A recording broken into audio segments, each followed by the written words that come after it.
నిన్నటి current affairs లో చివరి ప్రశ్నకు సమాధానం.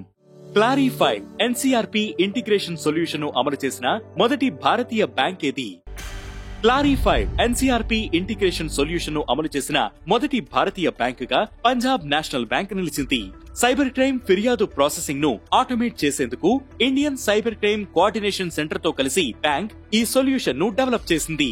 ఇంటర్నెట్, మొబైల్ బ్యాంకింగ్, ఏటీఎంలు, యూపీఐ, నెఫ్ట్, ఆర్టీజీఎస్ వంటి అన్ని రీటైల్ బ్యాంకింగ్ ఛానల్స్ లో పనిచేస్తుంది. Automated lien marking, intelligent account freeze, కస్టమర్లను రక్షించేందుకు కావలసిన వైట్ లిస్టింగ్ వంటి ఫీచర్లు ఇందులో ఉన్నాయి. ఇక మొదటిది, ఫిబ్రవరి 1 నుంచి ఎన్పీసీఐ కొత్త రూల్స్. యూపీఐ ట్రాన్సాక్షన్లకు సంబంధించి national payments corporation of India జారీ చేసిన రూల్స్ 2025 ఫిబ్రవరి 1 నుంచి అమలులోకి రానున్నాయి. ఇకపై యూపీఐ లావాదేవీల ఐడీలు ఖచ్చితంగా ఆల్ఫా న్యూమరికల్ గా ఉండాలి. #, $, వంటి స్పెషల్ క్యారెక్టర్స్ ను ఎన్పీసీఐ అనుమతించదు. దేశంలో డిజిటల్ చెల్లింపుల వినియోగం వేగంగా పెరుగుతుండటంతో దాని సెక్యూరిటీ, లావాదేవీలను మెరుగుపరచడమే లక్ష్యంగా ఎన్పీసీఐ ఈ కొత్త రూల్ తీసుకువచ్చింది.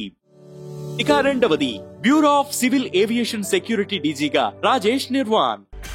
Bureau of civil aviation security డీజీగా committee of the cabinet senior IPS officer Rajesh Nirwan ను నియమించింది.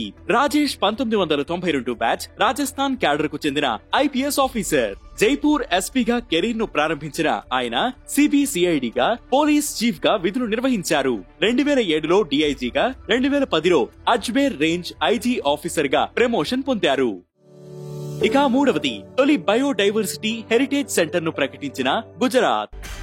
గుజరాత్ బయోడైవర్సిటీ బోర్డు కచ్ లోని ఇన్లాండ్ మ్యాంగ్రోవ్ గునేరిని రాష్ట్రంలోని మొట్టమొదటి బయోడైవర్సిటీ హెరిటేజ్ సైట్ గా ప్రకటించింది. వాతావరణంలో వృద్ధి చెందుతున్న ఒక ప్రత్యేకమైన మడ అడవుల పర్యావరణ వ్యవస్థను రక్షించడం లక్ష్యంగా ఈ సైట్ ను డెవలప్ చేయనున్నట్లు తెలిపింది. ఇక నాల్గవది, యమునా నదిలో పెరుగుతున్న అమోనియా పొల్యూషన్.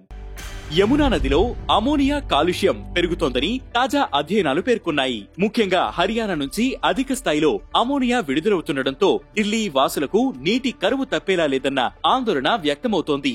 వ్యవసాయ వ్యర్థాలు, పారిశ్రామిక వ్యర్థాలు, శుద్ధి చేయని మురుగునీరు అమోనియా కాలుష్యానికి ప్రధాన వనరులుగా మారుతున్నాయి.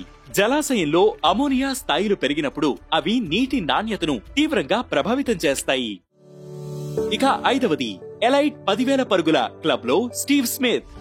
టెస్ట్ క్రికెట్ లో 10,000 పరుగులు చేసిన 15వ ఆటగాడిగా, 4వ ఆస్ట్రేలియన్ గా Australia batter Steve Smith record సృష్టించాడు. జనవరి 29న శ్రీలంకతో జరిగిన తొలి టెస్ట్ మ్యాచ్ లో స్టీవ్ స్మిత్ ఈ ఘనతను సాధించాడు.